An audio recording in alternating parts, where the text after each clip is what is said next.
Welcome to the George Rants, a new series I'm starting where I rant about all things football that are either driving me crazy or making me happy. Right now, what's driving me crazy is something we need to get out into the open, and it's called recency bias. What's currently happening in football is we have an entire young generation of person who got given £17 by their mother, bought a microphone, stuck it in front of their faces and decided to talk knowledge about football. The biggest problem we have is that they know nothing about the game, have certainly never played it, and when they watch it, it's almost like they're listening to TikTok in the background, not paying attention. Well, it's time we set the record straight. I have lost my mind looking at videos like this. It's fair to say that Wayne Rooney's the worst player of all four of those players standing there. Daniel Sturridge is there. Yeah, but Daniel Sturridge is technically better than Wayne Rooney. No, he's not. Or anytime somebody puts Bukayo Saka up on a TikTok video, the Arsenal fan thinks that Gareth Bale used to pick up sticks around a park somewhere. Enough. We need to stop this shit now, before it gets out of hand. We can't have Luka Modric be being put over Iniesta, Zidane and Paul Scholes. I love the guy, but let's take a break. So, where did this stem from? One of the things that came up recently was a conversation around Virgil van Dijk. Jamie Carragher said that Virgil van Dijk was better than Nemanja Vidic. Nemanja Vidic won 2 Premier League Players of the Year. And one of the examples he used was Fernando Torres running circles around him. Well, statistically, it doesn't really hold up, but be that as it may, he's entitled to his opinion. What I have a problem with right now, when it comes to people talking about the current generation of footballers and comparing them with the previous generation of footballers, is that A, some of the people talking about it are too young. They were born yesterday and support Manchester City. Or B, they never played football to understand what they were seeing when they watched someone playing now versus what really we got to enjoy in the 90s, 2000s, and 2010s. The recency has gone too far. You can't have somebody thinking that someone like Declan Rice can win a Ballon d'Or for Arsenal when they've won absolutely nothing and couldn't lick the boots of Roy Keane or Patrick Vieira. You are wasting your time having these conversations.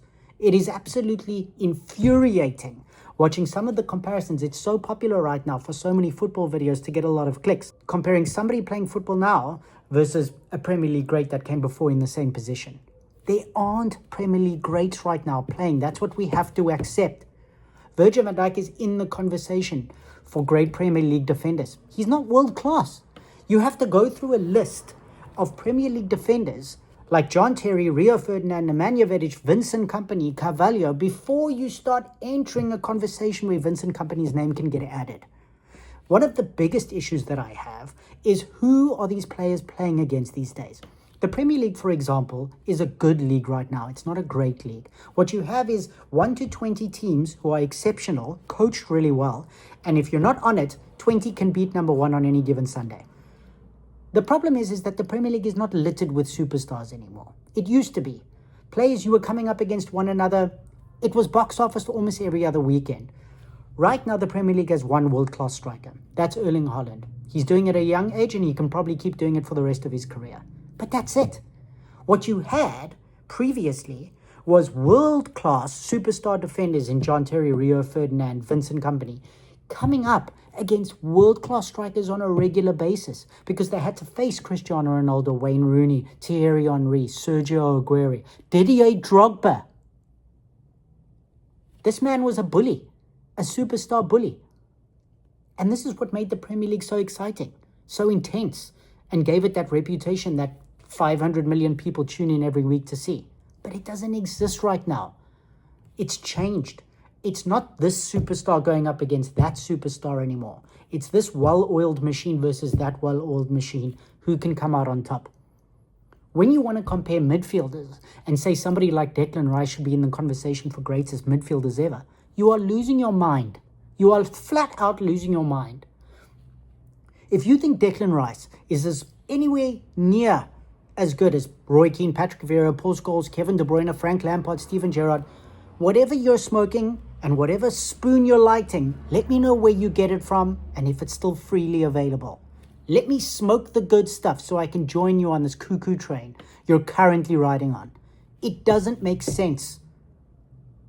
There's batshit crazy and there's die-hard fan. What we did was we put all the microphones in front of batshit crazy, gave them a platform, and let young people go, I didn't know Declan Rice was as good as Roy Keane. He's not, Jimmy. The person who said that is on crystal meth. So, what have we learned today? Take whatever you hear today with a pinch of salt. Defenders like Virgil van Dijk don't get put in a broader conversation around great defenders like Fabio Cannavaro, who was the last defender to win the Ballon d'Or in 2006. That is world-class greatness. He is a great defender. He's yet to be world-class. Take everything and put it all in a bowl and just cover it with a lid. And let's see how it plays out. But don't mistake what came before, where that foundation gave us the viewership we have now, for the drivel that we see today. We're just okay with mediocrity and we're trying to big it up as something better than it is. It's not. But it's still a good product, so we still watch it. And we still spend thousands on it. So we need to keep watching it. Thank you for joining my TED Talk. Stay tuned for episode 2.